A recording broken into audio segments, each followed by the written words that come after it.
very aggressively, there's one of two ways this is going to go. You're going to protect yourself with a concealed firearm that you were able to purchase and have to defend yourself and your family, or two, you don't know what's going to happen after that, and they might take your money, they might beat you up, they might even kill you, but that's worst case scenario.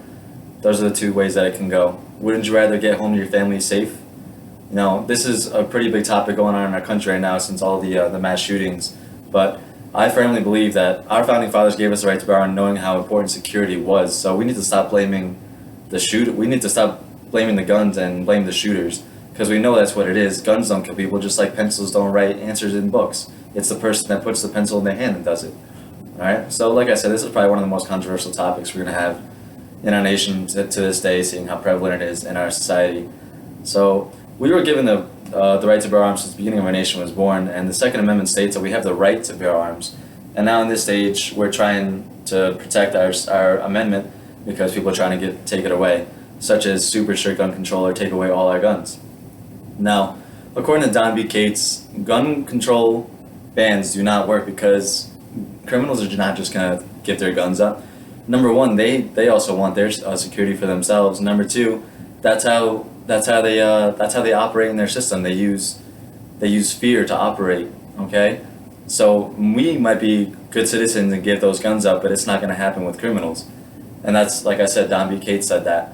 And then you even look at the states where you have open carry, say like such as New Mexico, Texas, where you hear about it all the time, how people were stopped in a robbery, people were stopped in a shooting because somebody was hand carrying or concealing weapons. And so you see the best of the two worlds. And you even look at the big cities such as New York City, go Chicago, LA. Three of those states have the strictest gun laws that I can possibly think of. It's almost impossible unless you have a super clean record or you're law enforcement. And you know, not a lot of guns are included in the reports for civilian side, but you go into the city and you see how many people are using guns, and they're mostly the criminals. You know, no matter how much you regulate guns, criminals are going to get them, whether they're going to get them from friends that are able to get guns, black market, or they're going to steal them.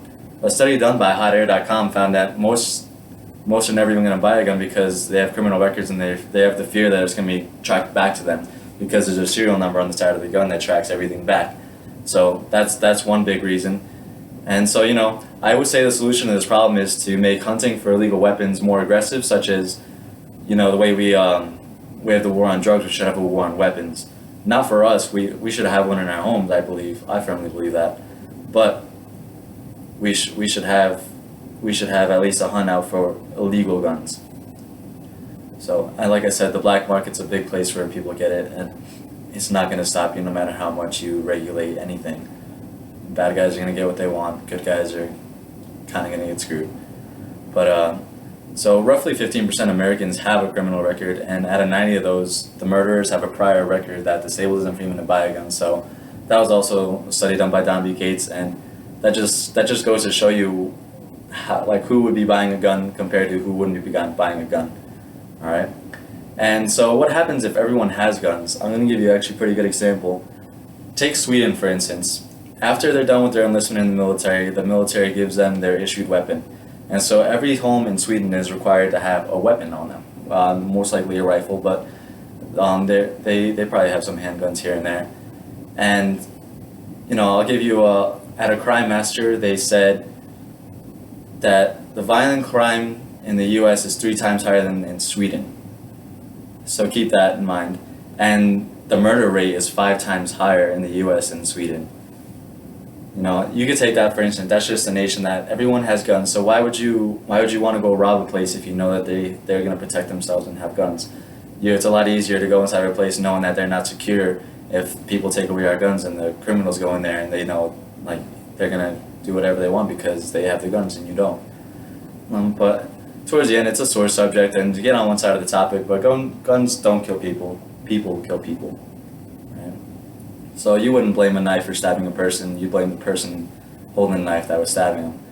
So all in all, I think we should have a gun limit, or who can buy guns, and it should be a very strict process of who can do it. But other than that, they're relatively safe as long as you know how to use them, and that's what we need to teach America.